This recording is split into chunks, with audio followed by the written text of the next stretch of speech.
জানিস এই তরোয়াল আর বন্দুক তো মানে ওই সময় ছিল না, তাও আমার কাছে 2-4টা বন্দুক ছিল ওই সময়কালের বন্দুক, বুঝিস। আর এমনি পারো অনেক সময়। চাচা আগের মানুষ বলে একজনে 3 কেজির ভাত খেলাইতো, এটা কিভাবে সম্ভব? আর দূর বলো, তুই এটা কোনো কথা কইলি? 3-4 কেজি চাইলে এটা কোনো ব্যাপার হইলো? তুই তো শুনছিস মানে 2 বছর আগের ঘটনা। তুই যদি আমাকে যুগি যাইস তুই তো মানে হাট ফিল করবি না। আমাকে যুগির মানুষ কি কব তোরে, 2জন মানুষের জন্য ডেকে আনতো, তাতে 2 মনের চাইলে মনে হইতো না। চাচা তা তো বুঝলাম, কিন্তু এই 2-3 মনের চাইলের ভাত থুইতো কেন ভাই? তাকে পেট নাকি ওইটা মহাসাগর ছিল? তুই তো আসলে একটা বোকা হবি রে। আমি তো আসলাম, তুই তো আসলে একটা বোকা। আগের মানুষকে আমাকে মতো নাটক এত ছিল নি। আমি যে সময় 100 বছরে ছিলাম, আমি তো এমনি ছোট হয়ে গেছি। আগে তো অনেক পাহাড়ের মতো মানুষ ছিলাম আমি। এনে তোর সাথে বেড়াই যে মানে এমনি তো ছোট হয়ে গেছি আমি।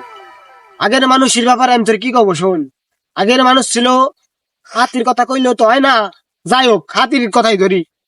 হাতির চেয়ে বড় ছিল খালি পেটে যাবো। তাগো কি 2 মন চালি ভাত লাগবি না আমাকে লাগবি? তোমাকে যে বর্তমান খাওয়া দাওয়ার অবস্থা, তোমরা যা খাও ওই আগের মুরগি তাই হালাই দিচ্ছারো, বুঝছো? চাচা শুনছি আগের মানুষ ভাতের অভাবে মারা গেছে, আপনি আবার মুরগি পালেন ভাত দিয়ে, আবার 2-3 চাইলের মনের ভাত খেলাম কেন ভাই? কি बाय बाय আরে আমার এনে গরিবটা খালাসি যে, আমি কি আগেও গরিব ছিলাম রে বেটা? আগে আমার জমিদারি ছিল, জমিদারি।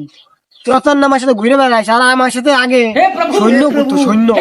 সেই সৈন্য হাতে থাকতো কি জানিস, এই তরোয়াল আর বন্দুক তো মানে ওই সময় ছিল না, তাও আমার কাছে 2-4টা বন্দুক ছিল ওই সময়কালের বন্দুক, বুঝিস। আর এমনি পারো অনেক সমান। আর তুই তো মনে হয় ভাতের কথা কইস, আমি ওই সময় কুত্তের দা খাওয়াইতাম। চাচা আগে আপনি এত বড় লোক ছিলেন, তাহলে গরিব হইলেন কিভাবে?